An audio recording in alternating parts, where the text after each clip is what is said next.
5ാം ക്ലാസ്സിലോ 6ാം ക്ലാസ്സിലോ പഠിക്കുമ്പോഴാണ് ഞാൻ സ്കൂൾ യൂത്ത് ഫെസ്റ്റിവലിൽ ഒരു നാടകം ചെയ്യുന്നത്, അഭിനയിക്കുന്നത്. ജീവിതത്തിൽ ആദ്യമായിട്ട് ഒരു നാടകം അല്ലെങ്കിൽ അഭിനയം എന്താണ് എന്ന് ഞാൻ എന്നിലൂടെ തന്നെ മനസ്സിലാക്കുന്നത് അപ്പോഴാണ്.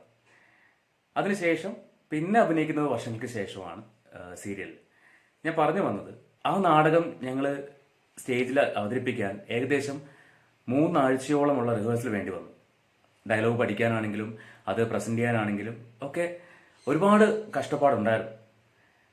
പിന്നെ നാടകങ്ങൾ കാണുന്നത് ഉത്സവ പറമ്പുകളിലായിരുന്നു. കുട്ടിക്കാലത്ത് രാത്രികളിൽ ഉത്സവങ്ങൾ കാണാൻ പോകുമ്പോൾ അവിടെ നാടകങ്ങൾ നടക്കുമ്പോൾ അത് കാണാൻ വേണ്ടി പോകുമായിരുന്നു.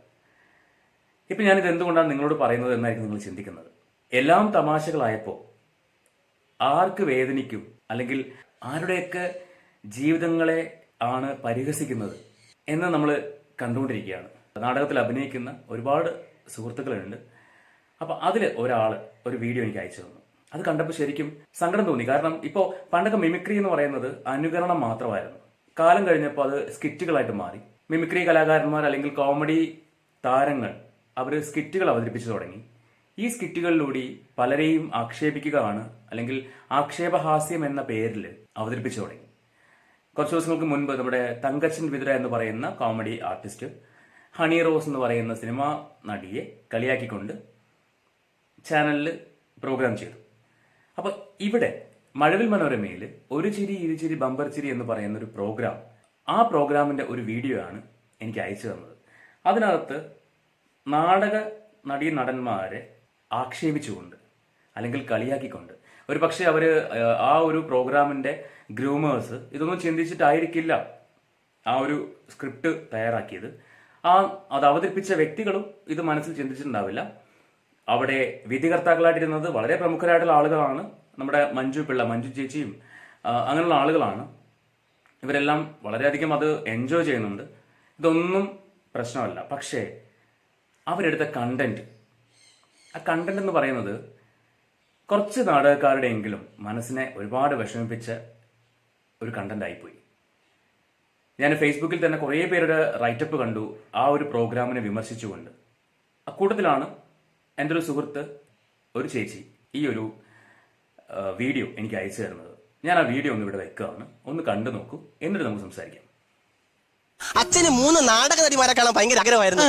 അങ്ങനെ ഞാനും അച്ഛനും കൂടി നേരെ ചേർത്തല പോയി, തൃശ്ശൂര് പോയി, ഗുരുവായൂർ പോയി, ഇവിടെ എല്ലാം പോയി. അത്ഭുതം എന്ന് പറയട്ടെ, പോയെടുത്തല്ല എന്നെ പോലത്തെ അതേ മക്കള്. നമ്മളെ വീട് തിരുവനന്തപുരത്താണേ. അപ്പൊ തിരുവനന്തപുരത്തുള്ള അച്ഛന്റെ വീടല്ല, അച്ഛന്റെ ഹെഡ് ഓഫീസ്. അല്ല, ഈ കാര്യത്തിലൊക്കെ അച്ഛൻ ഭയങ്കര വീക്ക്നെസ് ആണല്ലേ. ഈ ഒരു ക്ലിപ്പാണ് എനിക്ക് അയച്ചു തന്നത്. അപ്പോൾ ഞാനിത് കണ്ടപ്പോൾ എനിക്ക് തോന്നിയൊരു കാര്യം, ഈ നാടക നടന്മാരായിക്കോട്ടെ അല്ലെങ്കിൽ നാടക നടിമാരായിക്കോട്ടെ, ഇവര് പോകുന്നിടത്തെല്ലാം ഭാര്യമാർ അല്ലെങ്കിൽ പോകുന്നിടത്തെല്ലാം ഭർത്താക്കന്മാർ എന്ന രീതിയിൽ പറഞ്ഞു വെക്കുന്ന പോലൊരു ഫീല് വന്നു. ഇപ്പം എനിക്കങ്ങനെ തോന്നിയെങ്കിൽ ഈ പറയുന്ന നാടക ആർട്ടിസ്റ്റുകൾ അവർക്ക് എങ്ങനെയായിരിക്കും ഫീൽ ചെയ്തിട്ടുണ്ടാവുക? തമാശകളാവാം, ഞാൻ കഴിഞ്ഞ ദിവസം പറഞ്ഞൊരു കാര്യമാണ്, തമാശകളാവാം. പക്ഷേ അത് മറ്റൊരാൾക്ക് വേദനിക്കുമോ എന്ന് ചിന്തിക്കുക അല്ലെങ്കിൽ ചിന്തിക്കുന്നത് നല്ലതായിരിക്കും. ഇവിടെ ഇതിനകത്ത് ചിരിക്കുന്ന മഞ്ജു ചേച്ചി ഒരു സ്ത്രീയാണ് അല്ലെങ്കിൽ സ്ത്രീകളെയാണ് അവിടെ പറയുന്നത്. അത് കേട്ടിട്ട് അതിനെ തമാശയായിട്ട് കാണാൻ കഴിഞ്ഞു എന്നുള്ളതാണ്. എനിക്കത് അങ്ങോട്ട് മനസ്സിലാവുന്നില്ല. എൻ്റെ അച്ഛൻ പോകുന്നിടത്തെല്ലാം ഭാര്യമാരുണ്ടാകും എന്നാണ് അവിടെ പറഞ്ഞു വെക്കുന്നത്, അതും നാടക നടിമാർ. ആലോചിച്ച് നോക്കി, നാടകത്തിൽ അഭിനയിക്കുന്ന നടിമാർക്ക് എത്രമാത്രം വിഷമം ഉണ്ടായിട്ടുണ്ടാവും. അതുകൊണ്ടാണല്ലോ അവർ ഫേസ്ബുക്കിലൂടെയൊക്കെ പ്രതികരിച്ചത്. ഈ സ്കിറ്റ് ചെയ്തവർക്ക് ഒരു 2-2.5 മണിക്കൂർ വരുന്ന നാടകത്തിലെ ഡയലോഗ്സ് തെറ്റാതെ സ്റ്റേജ് കയറി പെർഫോം ചെയ്യാൻ പറ്റുമോ? ഇവിടെ ഒരു 5 മിനിറ്റോ 10 മിനിറ്റോ അല്ലെങ്കിൽ അരമണിക്കൂറോ ചെയ്യുമായിരിക്കും. അതും എത്ര റീടേക്ക് പോയിട്ടായിരിക്കും ചെയ്യുന്നത്. ഷൂട്ട് ചെയ്യുമ്പോൾ ഒറ്റ ടേക്കിലൊന്നും എന്തായാലും ചെയ്യാൻ പറ്റുമെന്ന് എനിക്ക് തോന്നുന്നില്ല, തെറ്റാതെ ചെയ്യാന്നുള്ളത്.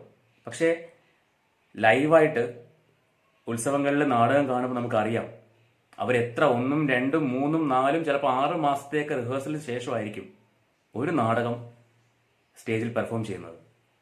ഇനി ഇവരുടെ എല്ലാം ജോലി സമയം എന്ന് പറയുന്നത് രാത്രി 9 മണി മുതലായിരിക്കാം. ചിലപ്പോൾ നാടകത്തിൻ്റെ സമയം 7 മണി മുതലൊക്കെ കണ്ടിട്ടുണ്ട്. പക്ഷേ 7 മണിക്ക് തുടങ്ങി അതൊരു 10 മണി വരെ 10:30 വരെയൊക്കെ പോവാം. ചിലപ്പോൾ 9 മണിക്ക് തുടങ്ങി ചിലപ്പോൾ 12 മണി വരെയൊക്കെ നാടകം പോയിട്ടുണ്ട്. ഞാൻ എൻ്റെ കുട്ടിക്കാലത്ത് കണ്ട കാര്യമാണ് പറയുന്നത്. അപ്പൊ ഇത്രയും കഷ്ടപ്പെട്ട് രാവെന്നോ അല്ലെങ്കിൽ രാത്രി ഉറക്കം പോലും ഇല്ലാത്ത ദിവസങ്ങൾ അവർക്ക് ഉണ്ടായിട്ടുണ്ടാവും. അത്രയും കഷ്ടപ്പെട്ട് റിഹേഴ്സൽ ചെയ്ത് ഡയലോഗുകൾ പഠിച്ച് ടൈമിംഗ് പോലും മാറാതെ പെർഫോം ചെയ്യുന്ന നാടക നടിമാർ. ഞാൻ നാടക നടിമാരെ കുറിച്ച് മാത്രം പറയാൻ കാരണം ഇത് ഏറ്റവും കൂടുതൽ ഹേർട്ട് ചെയ്തത് അല്ലെങ്കിൽ ഹേർട്ട് ചെയ്യുന്നത് അവരെയാണ്. ഇതിനകത്ത് എടുത്തു പറയുന്നു നാടക നടിമാർ എന്ന് എടുത്തു പറയുന്നുണ്ട്. ഇതുപോലെ ചിലപ്പോൾ സിനിമാക്കാരെയും പറയുന്നുണ്ടാവും, ഇല്ലെന്നൊന്നും ഞാൻ പറയുന്നില്ല. പക്ഷേ സിനിമാക്കാർക്ക് എത്ര പേർക്ക് വേദനിക്കുമെന്നൊന്നും എനിക്കറിയില്ല. ഇവിടെ നാടകക്കാർക്ക് വേദനിച്ചു. ആ വേദനിച്ചതിന്റെ ഒരു ഉദാഹരണം ഞാൻ നിങ്ങൾക്ക് കാണിച്ചു തരാം. ഞാൻ ജസ്റ്റ് ഒന്ന് വായിക്കാം. ആ എഴുത്തിങ്ങനെയാണ്. പ്രദീപ് ബാബു എന്ന് പറയുന്ന ഒരു ചേട്ടന്റെ എഴുത്താണ്. ഹാസ്യക്കാർ എന്ന സ്വയം വിശേഷണക്കാരോടാണ് നിങ്ങൾ സ്വയം അപഹാസ്യരാവുകയാണ്. പലതവണയായി നിങ്ങൾ നാടകക്കാരെ അപമാനിക്കുന്ന കോപ്രായങ്ങൾ കാണിക്കാൻ തുടങ്ങിയിട്ട്. കുടുംബത്തിനുള്ള അഷ്ടിക്ക് വക കണ്ടെത്താനുള്ള ഓഞ്ഞ പ്രവൃത്തിയാണെന്ന് പറഞ്ഞൊഴിയരുത്. സ്ക്രിപ്റ്റ് എന്ന് പറഞ്ഞ് ഇമാതിരി തൊലിഞ്ഞ ആശയങ്ങൾ കണ്ടെത്തി എഴുതുന്നവനും കുടുംബം പട്ടിണിയിലാവാതിരിക്കാനുള്ളതാണല്ലോ എന്ന് പറയുന്നു. ഇതുപോലുള്ള പേക്കൂത്തുകൾക്ക് അംഗീകാരം കൊടുക്കുന്ന ചാനൽ മുതലാളിമാരോട് ഒന്നേ പറയാനുള്ളൂ: പിതൃശൂന്യത ഒരു അലങ്കാരമാക്കരുത്. ഇതൊരു ആദ്യ സംഭവമല്ല, പക്ഷേ അവസാന സംഭവമായിരിക്കണം. അതൊരു താക്കീത് പോലെ എനിക്ക് തോന്നി. പഴയകാല നാടക നടനായിരുന്ന അപ്പൂപ്പന്റെ കൊച്ചുമോൾക്ക് വാ കീറി ചിരിക്കാനായി പുള്ളേച്ചന്റെ സിനിമകൾ യൂട്യൂബിൽ പരതിയാൽ കിട്ടും. സ്റ്റേജിൽ നാടകക്കാർ പറയുന്ന സംഭാഷണം മുട്ട് വിറയ്ക്കാതെ നാക്കുളുക്കാതെ പറയാൻ പറ്റുമോ നിനക്കൊക്കെ? മുള്ളും നീയൊക്കെ. ഇങ്ങനെയുള്ള നാലാംഗ്ല സ്കിറ്റും ചമച്ച് കോപ്രായം കാണിച്ച് കിട്ടുന്ന ദ്രവ്യം കൊണ്ട് അന്നം കഴിക്കുന്ന നിന്റെയൊക്കെ വേണ്ടപ്പെട്ടവർക്ക് നല്ലത് മാത്രം വരട്ടെ. ഇതാണ് അദ്ദേഹം എഴുതിയ കുറിപ്പെന്ന് പറയുന്നത്. ഇതുപോലെ ഒരുപാട് കുറിപ്പുകൾ ഞാൻ കഴിഞ്ഞ ദിവസം കണ്ടു. അപ്പൊ നാടകക്കാർക്ക് വേദനിച്ചത് കൊണ്ടാണ് ഇത്തരം കുറിപ്പുകൾ അവർ എഴുതി ഫേസ്ബുക്കിൽ പോസ്റ്റ് ചെയ്തത്. അപ്പോൾ ഇനിയെങ്കിലും ഒരു സ്കിറ്റ് എഴുതുമ്പോൾ അത് മറ്റുള്ളവർക്ക് വേദനിക്കുമോ എന്ന് ചിന്തിക്കുക. നമ്മളാണ് ആ സ്ഥാനത്തെങ്കിൽ നമുക്കത് എത്രമാത്രം വിഷമമുണ്ടാക്കും എന്ന് ആലോചിക്കുക. ഈ സ്കിറ്റ് എഴുതിയവരോടാണ് ഞാൻ ഈ പറയുന്നത്. വേദനിപ്പിക്കാതിരിക്കുക, ഉപകരിച്ചില്ലെങ്കിലും ഉപദ്രവിക്കാതിരിക്കുക. ബൈ.